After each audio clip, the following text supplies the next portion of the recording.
Okay, I am sorry. I had a little glitch there, so we're a couple of minutes late on this. Thank you for being on here tonight. This is Roger Pascal, Real Impact TV.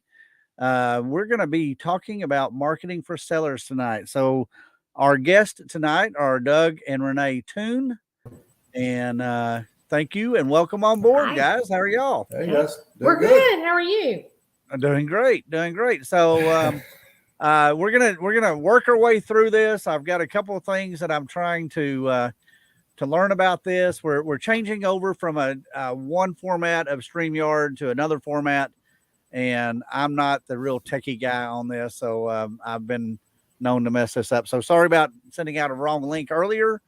We've got that corrected. It should be on all our formats right now, and we are gonna go forward with that. All right. So let's see where we got. All right. So let me get on here and there we go. So tonight we're going to be talking about marketing for sellers.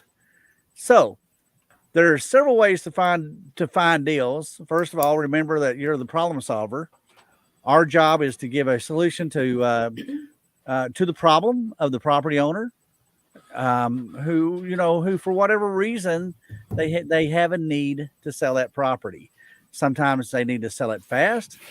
Sometimes they need to sell it because of bad condition. Sometimes and repairs, and there's probably no fewer than a dozen other main reasons that people want to sell their property. So, what do many investors think is what they think is that they can just go into the MLS and find whatever properties they need. Are deals out there in the MLS? Yeah, deals are out there in the MLS. But and the MLS is the largest database out there for finding properties. It is by far. There's no secret site out there for no secret site out there. Hey, there's Karen. Hang on just a second. Let me throw this on there. So there's no secret site out there for, Karen's not on. I thought she was on. So we're going to go back. There's no, like I said, there's no real secret site out there for the banks. I hear this from newer investors all the time and sometimes seasoned investors. Hey, is there a secret site out there that the banks want to list their properties that nobody can find them and only I can get a great deal on? No, there's not. That doesn't happen. So, so what we do is we find properties in other areas, other ways. We think outside the box. This isn't what we went over earlier, but Doug and Renee, y'all went and did the tax sales the other day. Right. So tell us about that. Tell us what happened on the tax sales. How many properties we buy? We bought 3 properties. 3. Mm-hmm. One was a lot, but paid $21.60 for a lot in Marshall, which you just go figure that.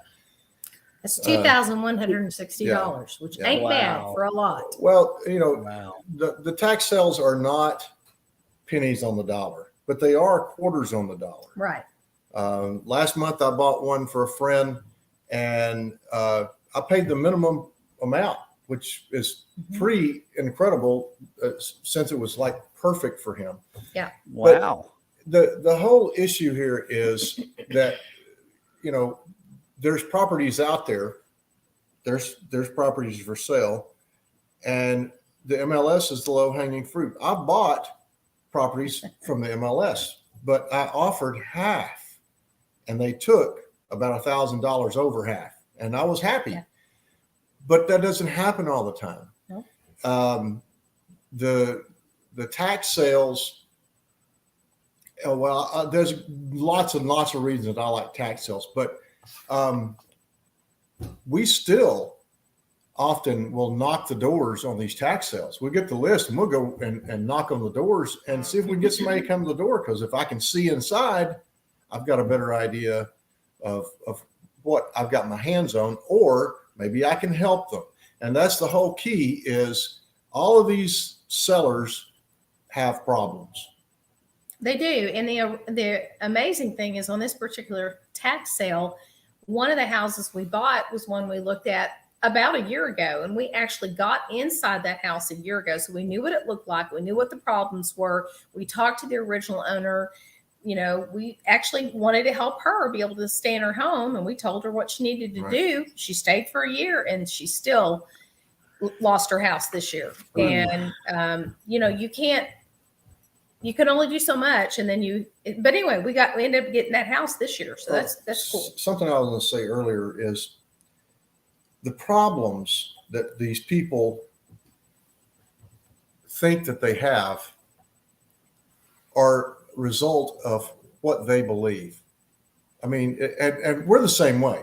You know, when I was first looking out, trying to do tax sales, I looked and looked. You remember me coming to your meeting and watching Arnie, and I looked and I listened and I looked and it was a year and a half, 2 years before I bit the bullet and signed up for his program and bought my first deal. That's how we think. We think that, okay, can I do this? Can I do this? Can I do this? I'm going to try to do this. And then I don't know if I can do this. And then you still do it. It's the same thing with the sellers. Yeah. They are thinking to themselves, I've got to get out of this. This is eating me alive. And it may be true, but it could be something that they could actually change in themselves in order to keep the property. But it really has everything to do with what they believe. That's right. Absolutely. And it's a sad deal that y'all went and saw that property a year ago and she's had a year to come to you and say, hey, can y'all help? Can y'all, and a lot of people don't do that.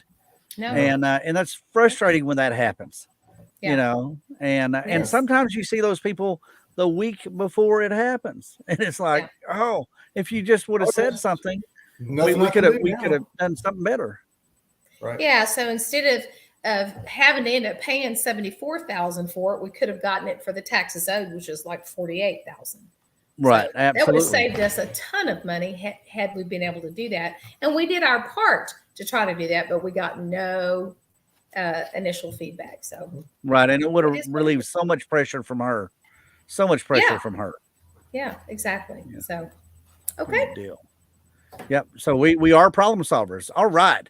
So one of the many ways that we kind of go out and we kind of look for properties is bandit signs and other ways of advertising. So talk to us about how y'all work that. Well, we have a box full of bandit signs. We don't use them very much. We posted them in places. We actually got one phone call. Well, I got a phone call. No, I got a student. It was a potential student from it. He says, well, I want to learn how to do this. Yeah. Okay. Well, you need to show up at this meeting or come see us. But really, here in East Texas, I've not had a lot of success with bandit signs, even though we've probably not done a lot of it. Right. Location. Where you put your signs really matters. It matters. And if the city will let you post them in a good location, you're golden. But if they have rules against that in some of the better places, then, there's only so much you can do. Yep. Absolutely. Absolutely. It is, it is it's a good way to market, but you've got to be consistent. You've got to be out there at the same corner all the time. I had a guy tell me a while back that he's changed all his bandit signs up where he's now has the phone number on the top because the mediums aren't always mowed all the time. And, so the grass grows up, you just say, buy your house or we buy houses. Can't find a phone number on it. So, but bandit signs and other advertising, there's a ton of different things out there that are available with that. And then, another thing that's kind of dear to my heart is billboards and print ads. Those do work. So I have a client that I've told this story so many times, but found a little billboard, found an abandoned billboard in kind of the no man's land, the bottom areas between Fort Worth and Arlington. And he went to a sign shop. He found a phone number on it and called the guy and negotiated just a crazy low price. And then he went to a sign shop and he had a banner made that had the ropes on the back and just tied the banner on. and it said, buy your property and his phone number. That's all it said. Buy your property and his phone number. And until the city found it, the city figured it out about 6 months later, because the guy who owned the billboard wasn't paying the city taxes or fees or whatever. In my opinion, any money you give to a government entity of any kind, it's not a permit fee, it's not a garage sale fee, it's a tax. It's a garage sale tax, it's a permit tax, it's a sign tax. So, but he wound up getting over $10 million worth of properties, and some of those properties were commercial properties. So Wow. so that is great. And then, the reason billboards work so well is because they're out there in front of the people every single day, where sometimes in bandit signs, they get pulled up, or they get, somebody knocks them down, or whatever it may be, or another sign gets put in front of them. Yeah. And if you're going to do advertising, weekly papers, HOA newsletters, other types of advertising, and even internet, social media advertising, you've got to be consistent. You got to have a plan together and say, you know what, I'm going to put this in the paper, for every week for 6 months. There's a lady here in Fort Worth, Texas, that her billboard has been off of I-35 in the center of town. And I'm guessing now for about 40 years. And it's a fresh billboard. It's not one that's 40 years old. It's a fresh, she keeps it fresh. And and just all it says on there, I think it's Kathy buys houses and a phone number. That's all it says. And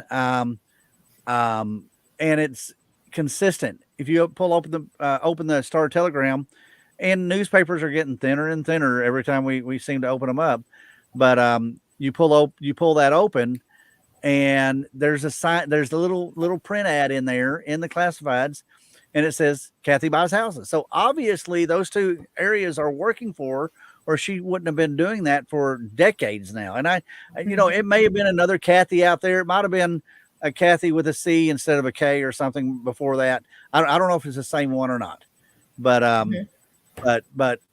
any type of advertising that we do, as investors, we have to be consistent with it.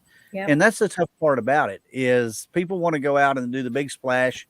The one-time ad on the Super Bowl cost millions of dollars. And, it would have been, in many cases, it would have been better off if they just would have done consistent advertising to a local targeted market, as they went along. But, so if you're going to do a newspaper ad or something like that, you really want to stick to about 6 months. You want to have your budget and say, I'm going to do this for 6 months. Whether or not it works, we'll see as we go along, but we're going to see if this works as we go out. So, and then, once again, keep it simple, but y'all do a lot of door knocking. So tell us about that. Well, so when we learn this from Dennis, and he calls it the Apple technique. And you can go on YouTube, you can look up Dennis Henson Apple, and you can see how he teaches this. Yeah. And it's okay. We've kind of made it our own. Right. So Dennis's script is he'll go down the street and he'll knock on a door and he'll say, "Can you help me?" And most people want to help. Right. They really want. And he said, "There's somebody on this street that's selling a house, and I just don't know who it is. Do you know who that is?" And that's his script. And they either tell him, "No, I don't know who that is." And then you can start asking them other questions, or they'll say, "Yeah, I think this house down here, these folks are looking for sale." We've also done it early on with garage sales. The people are already out there. It's not unnormal to walk up to a garage sale, right, or an estate sale. What we do is we pick a neighborhood we want to be in, and we walk down the street, and each house we knock on the door and we say, "Hi, my wife and I are looking at buying a house in this neighborhood." And that's not a lie. I mean, we are looking to buy a house in this neighborhood. Right. And what we've noticed is once the sign goes out, the next day I try to call the number on the sign and it's under contract already. And they will shake their head. I got you. That's exactly what's happening because it's not enough inventory. Okay. Right. But every once in a while, you'll find somebody that brings you something that nobody knows about. And you'll uncover what we call phantom deals. And nobody knows about them because they weren't even thinking about selling it. Well, my mom's house is down here vacant. We've talked about selling it, but we really haven't gotten off a dead center. And we'll go over and see that. You want to see it? Yes, we want to see it. Another thing that we do is we talk to them about the neighborhood. So if they say, you know, I don't know, or they're not thinking of selling, or they don't know of anything, we'll ask about the neighborhood. If they say that they had thought about selling their house, then we say, well, what does the kitchen look like? What kind of tile is on the backsplash? What color is the carpet in the living room? What's the paint look like in the bedrooms? All of a sudden, you're asking them questions about this particular house. Mm-hmm. They're going to get tired of answering your questions. And they say, well, hey, you want to just come on in? Yes, that's exactly what we want to do. Because if I can get in and start talking to them, actually asking them questions and finding out if what they have, like their particular interests, that's not up here, then I can actually sit down at the table and learn about them. And that's what I want to do. And another thing sometimes that we run into is somebody will say, well, I don't own this house, I'm renting. Well, that's a great lead in to be able to say, wonderful, how long have you been renting? And get an idea how long they've been there. And then you ask very nicely, do you mind if I ask you how much you're renting for? And you can get that information. That gives you an idea of what are the houses renting for in that area. So there's a lot of good things that can happen just from knocking on those doors. Also, there's always a Gladys Kravitz in the yes, neighborhood. there is. Are you going so to get the charger? I'm going to get it. We're about to lose battery, so Doug's going to run go get our charger that made it downstairs. So anyway, Well, while you're doing that, I'm going to jump to the next slide.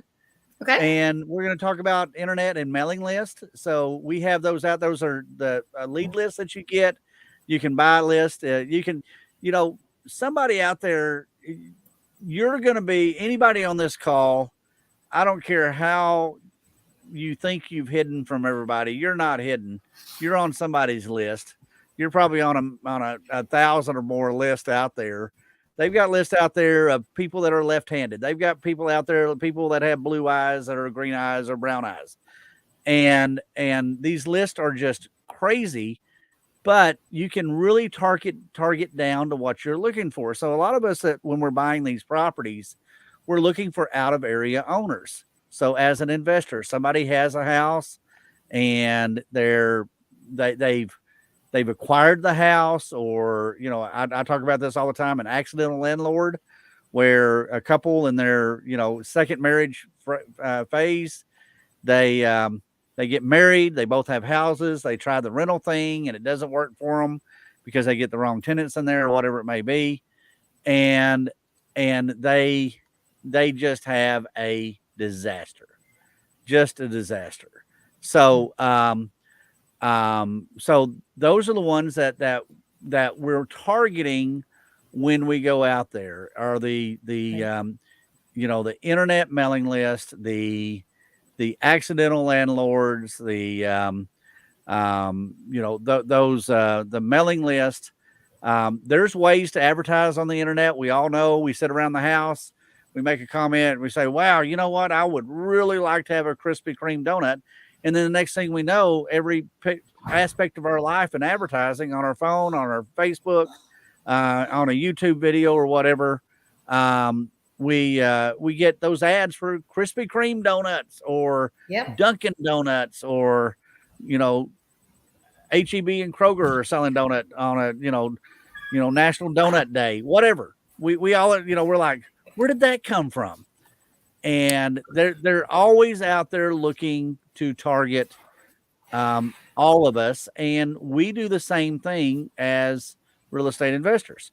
We're out there, we're looking for the various people, whether that's a mailing list or whether that's a internet ad or whatever that may be. Once again, the accidental landlord, those type of deals. Y'all just a second ago, y'all were talking about door knocking, and I came up thinking that about 2 years ago, y'all got a house that way. It wasn't the house you knocked on the door with, but I think it was a lady that said, Well, we got to done. lead that way. Yeah. So we got to lead that way. We were fortunate enough to have Bill Cook come in and speak for us. And this is where we got this. This is why I never did this before. And I was like everybody else. Well, I'm not getting out of the car. I get shot. No, you won't get shot. People genuinely like to help. Yeah. And you're knocking on the door. You're not selling anything. Right. You're buying. You're buying. Change So your thinking. You just have to change the way you think about Yeah. it. You're not bothering them. If you're bothering them, they'll let you know that you're bothering them. Yep. But if you're just asking questions, it's okay. You're not going to get eat up. And of course, you always think the worst of everybody, and most people are just not like that. But so we were actually sat down. We took Bill with us. We were not even closing. We were just talking to the people about a subject to deal. And we got that one from referral, or actually from somebody at church. I'll tell you about that later at the end. But when we finished there, Bill said, look, this is what I usually do. If I'm buying a house in the neighborhood, I go next door here, next door, and across the street, and I knock on all the houses. You're probably going to need some help looking after the property anyway. So you can talk to them, say, look, I'm buying this house next door. We'll be over here working a lot. Would you mind keeping an eye on it? Or the guy to the left of them, he came on out and asked us what we needed. And he's basically said that his mom's house was over here. Now it was roached. I mean, it was a rough looking house on about an acre, but it was a deal that nobody else knew about. We made an offer on that house. They didn't take our offer, but it is what it is. But the funny thing is, I remember walking with Bill through this house, and he was asking them, why would you sell such a nice house as this? And I was looking around, Bill, this is not a nice house.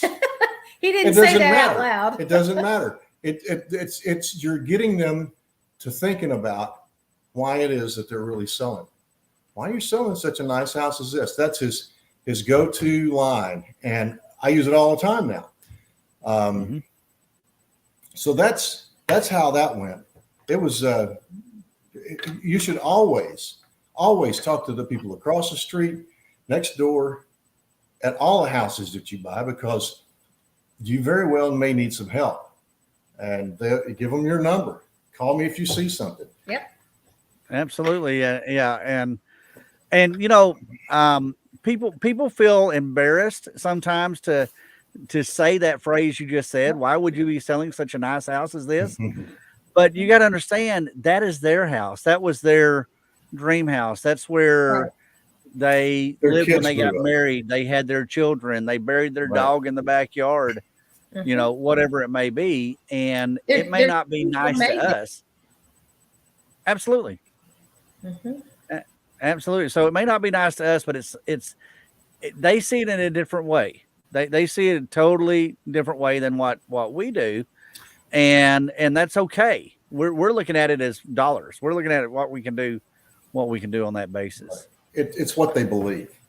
Yeah. It's exactly what absolutely. they believe. Absolutely. That's absolutely. Right. So we talked about the accidental landlord, but y'all do fairly well. Y'all do extremely well with referrals. Favorite. Yeah. So whenever we meet somebody, what we were taught I didn't do this early on because I didn't really think like a real estate investor. When I did my first deal, I was a handyman. So I would tell everybody I have a handyman business. That's what I did. I'm not going to lie to them. But eventually, as we started moving on down the road, I eventually started saying, yeah, I'm a real estate investor. Now, when you say that, it's just like any other conversation you ever have with anybody. What you say may not be what they hear. And we get into this all the time. People mistakenly misunderstand what you're saying. Mm-hmm. I said real estate investor. I did not say real estate agent. Or realtor. Or realtor. So it doesn't matter to me. I'm happy if they make that mistake, because when they have a house to sell, guess who they're going to call?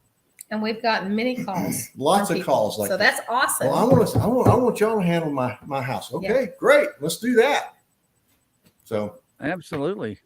Yeah. Absolutely. Yeah. So,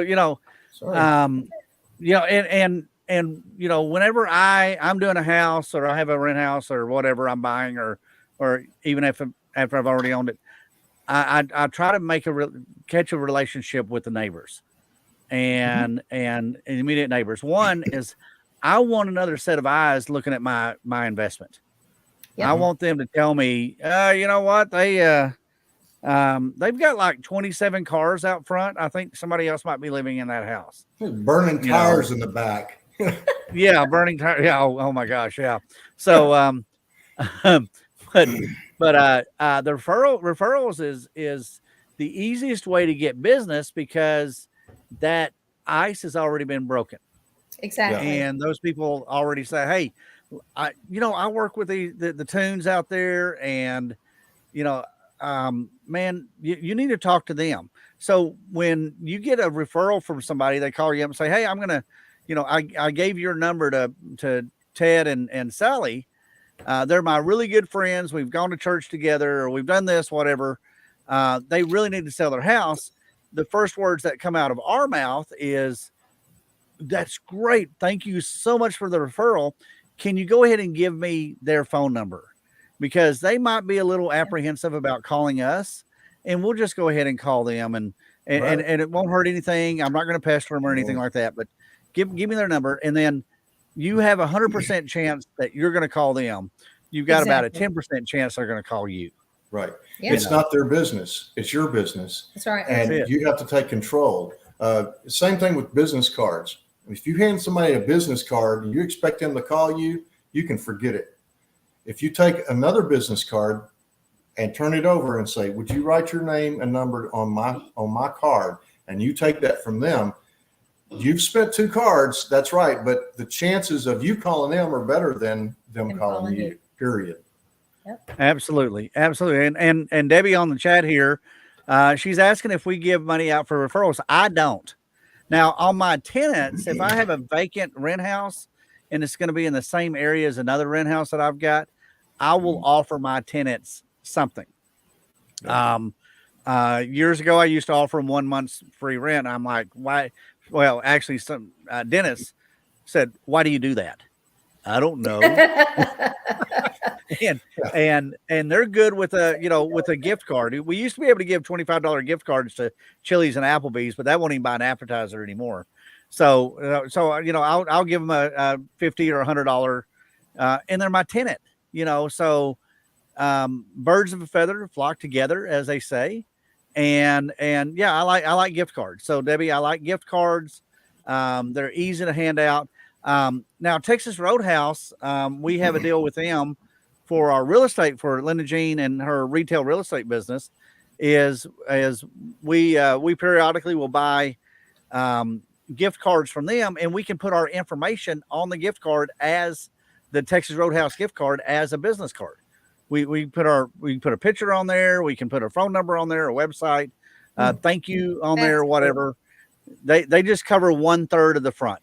The other 2/3 of the front is that something that we can put in there, and we get 10% off. So if we're buying, let's say we're buying 1,000 gift cards, we can get those for $900, and those can be 25 or 50 gift cards. Any incremations that or any dollar amount that we want to do on that. And there's other places that will do the same thing. And now you've given them a gift card that has your information on it, which is pretty darn cool. So we have that in there. And then on bandit signs, Karen was making a comment that she places her bandit signs in front of Lowe's and Home Depot. People are going in there for, and they're sometimes they go in there and they get a sticker shock. They go, oh, this house is just nickel and diming us to death. We've got to do something different. Oh, look, somebody's wanting to buy our house. Let's call them. Let's call them on that basis. But yeah, as you were saying a while ago, referrals are just absolutely the way to go. You're gonna, with versus like an internet list or something like that. The numbers that we hear out there on internet marketing and buying these lists and stuff are usually about 1% to 2% response or close rates, not response rate, but close rates. Where on a referral, you've got about an 80% close rate on a referral. Yeah. So those are great ways to go out and do that business. Yep. So, and then wholesalers, I want to jump in here and talk about that. As an investor, as a trainer with Impact, my clients, my students, we always encourage the people that we work with to go out and look at houses, look at a lot of houses, make a lot of offers. Not all of them will work out great for us or for the investor or for the student. And so what we do is we build a large database of local wholesalers, and we sell those properties through the wholesaler. They've already got a ton of customers out there. And then they do come to the table with some good houses. And don't think that, wholesalers are not. They're in business. They are in business. They want to sell you 5 houses a year. They're going to work with you on that. You always justify your own numbers. You always make sure your numbers are the ones you're going with, and never anybody else's, never a wholesaler or a realtor or anybody like that. So did you want to throw something in there, Renee? No, I was just completely agreeing with you about how important it is to have your own numbers. You don't take the numbers that the wholesaler says. You do your research and you get your 6 sheets and you make sure, the comps make sense, and then you make an offer. Well, and you have to account for things that you don't know about. Right. You walk into a wholesale house, it may look great. It may look like, oh, this just needs cosmetic, but it was built in 57. It's a slab. Oh, there's probably cast iron in the ground. I mean, I'm thinking about this stuff through my eyes, and I have had to break the walls out and jackhammer the floors before in order to replace cast iron pipe. And it's not an easy chore. However, it's expensive. Well, the plumbers do charge a pretty penny for that, but it's not rocket science. So it can be done cheaper than, what a retail plumber is going to do. Absolutely. But yeah. But we don't let that scare us, because we build that into that offer. We build that. The offer is not going to be what they think it's going to be. It's going to be what I can live with, because I may have to spend another $5,000 getting the plumbing to drain. Yeah, it is what it is. Absolutely. So, but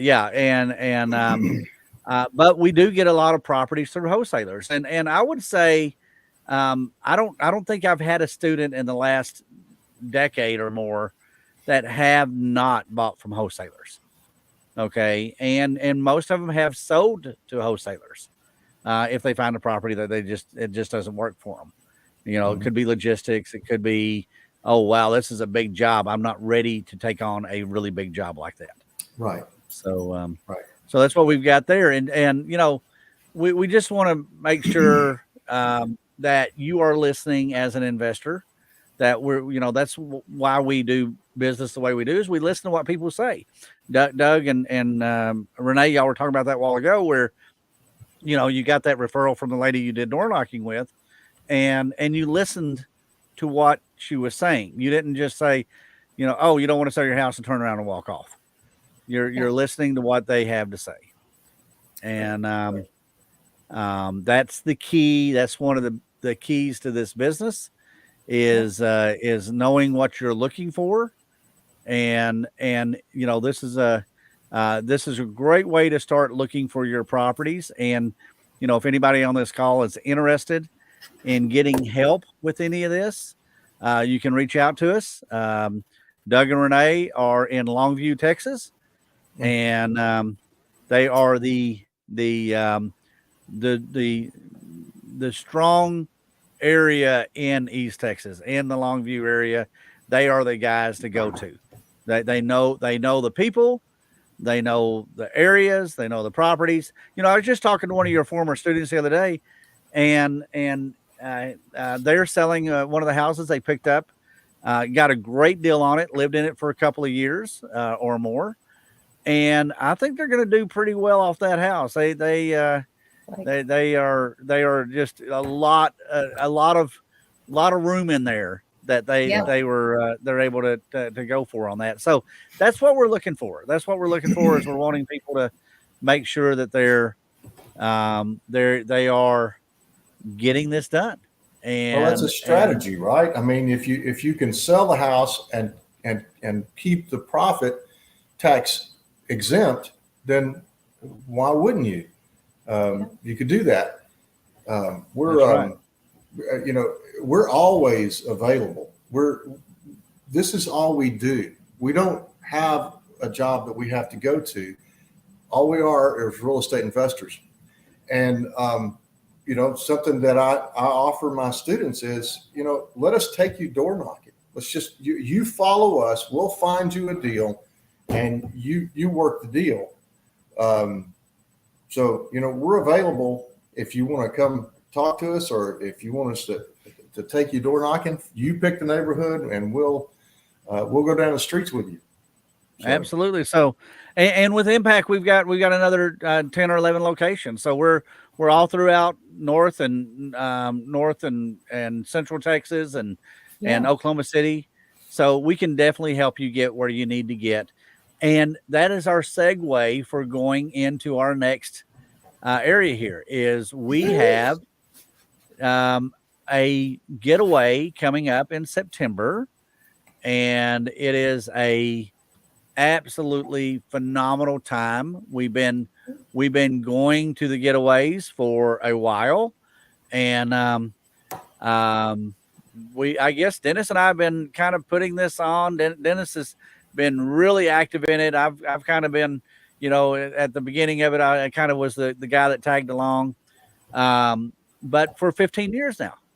And we are going to be going this year. We're doing something new. We have a keynote speaker. And then on top of that, we have another 12 or 13, 14, 15 other real estate experts that we're going to be going over some real estate deals. And this is going to be in September 20th through the 24th. We're going to Cancun, Mexico. And it is a phenomenal event. So if you go to mastermindsgetaway.com and you put in as a coupon code GROUP, GROUP, you'll get $1,000 off. And that's what we're looking for. We want our people that are involved in this to go there. And if you're, with you being affiliated with a group or the group closest to you, there's going to be a drop down menu, and you pick what group you're close to. So if you're in the Longview area or in the Shreveport area or Texarkana, wherever, you want to put Longview in there, because that way Doug and Renee know that you're coming along. You're not going to be sitting out there. Nobody's going to be by themselves, but at the same time, they're going to already start building that relationship with you. And we just have a phenomenal time with that. We build relationships. We have a good time with that. So Michael Burt is our keynote speaker. He is like a Tony Robbins. He's a championship basketball coach, a state championship basketball coach. He is just a phenomenal individual. I've been watching a ton of YouTube videos with him in it, and he is just absolutely. We're very blessed to have Coach Burt come with us this year, and we're gonna spend. You get when somebody comes, we get to spend a lot of time together. We have breakfast together, we have lunch together, we have dinner together. We go on excursions together. Y'all are going on a cruise or a yacht or a catamaran or whatever it is, a boat, and Coach Burt is going to be on that boat, and Linda Jean and I we're going to do a little zip lining. I would have lost that bet many times because I would have never bet that Linda Jean would want to go zip lining, and this is pretty cool. I'm into that stuff, and I'm hoping she's into it too, and not just saying I want to do it because I know Roger wants to do it. So, but I'll try to get some good recordings. I'm sure she's going to be yelling at the top of her lungs while she's doing that. So that will be fun. So maybe I can get Doug to go with us too. There you go. There you go. So, I've got a couple of things about that. So Dennis tells a story about the two lumberjacks, and one lumberjack is an old guy and kind of on his way out, and the young lumberjack is strong and virile, and thinks that he surely if they were to get in a contest he would win. And so they have the contest, and the young guy every once in a while he looks around and he sees the old guy sitting down.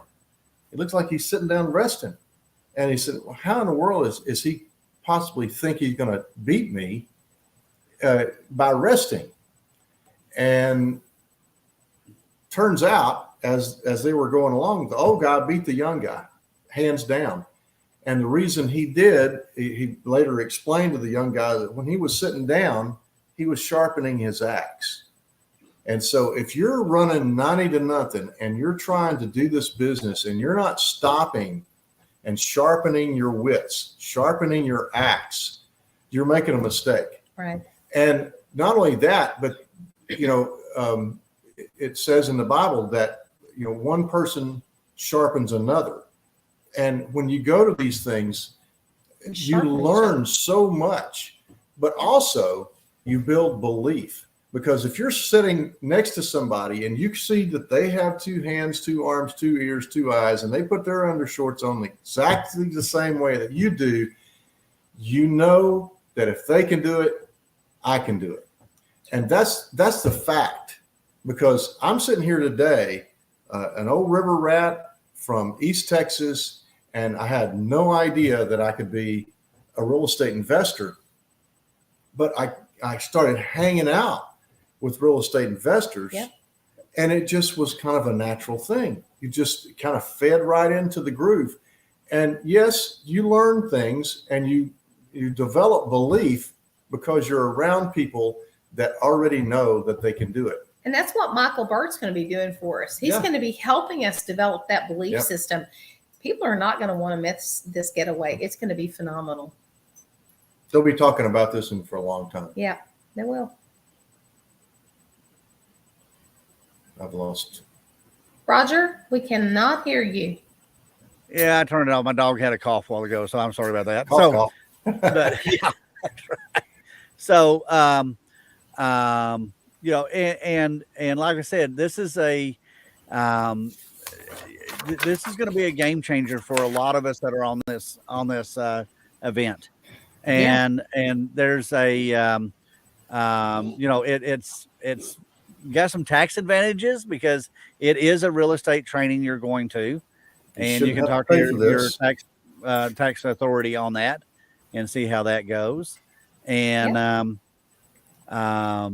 so we are we're excited to have Coach Michael Burt with us. And with that, I'm going to throw on a little video. So I'm going to mute us all and throw on this little video real quick. And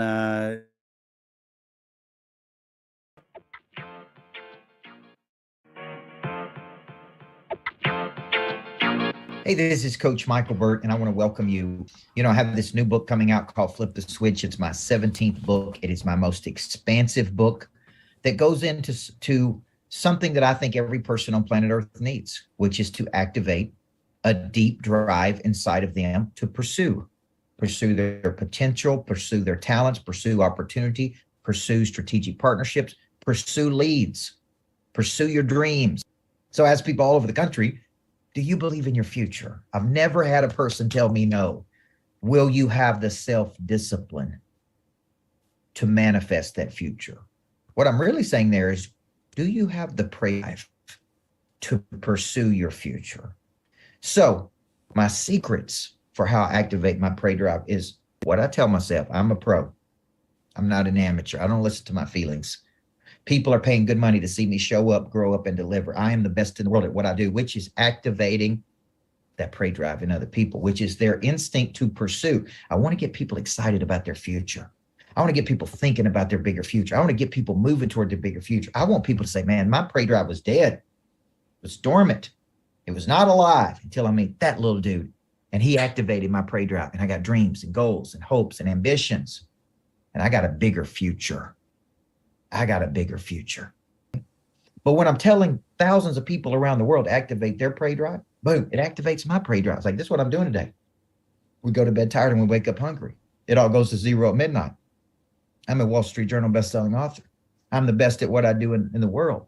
I got to deliver because people are counting on me to show up and grow up and deliver. That's my single mom coming out in me. So if I woke up tired, right, and exhausted, now as I'm working through, I'm grateful. I feed my faith. Boom, get that in. First percent of my day. Then I feed my body. Boom, got it in. Then I feed my heart. Boom, got it in. Then I feed my mind. See, all four parts of my nature. I want to be able to tell my kids who grew up in small towns in Tennessee, look at your dad. He went from being a small town person to a high school basketball coach to a Wall Street Journal bestseller. If I could do it, you can do it. Let's go. I can't do it without you. Flip the switch. My 3 secrets for activating my prey drive every single day. Love you guys. Have a great day. All right. Love So it. with that, we're going to wrap this up for the call tonight. Doug and Renee, thank you so much for being on here. If anybody out here has any questions, you can go to mastermindsgetaway.com. We can answer questions there. You can go to realimpacttraining.com. Click on locations tab if you want to reach out to any of us that are with Impact. Our contact information is in there too. So Doug and Renee, do y'all have anything to close out with? Have a great weekend. Go to mastermind.com and see if you can find mastermindgetaway.com and see if you can find that link. And we want to see you there on the trip with us. Absolutely. Absolutely. So thank you all for being on here tonight. And we will we'll close this out as my dogs are barking. Somebody's at the door, evidently. So y'all have a good evening. Thank you so much for joining us tonight. All right. Everybody, All y'all right. have a good weekend. Bye. Good night. Good night. Thank you.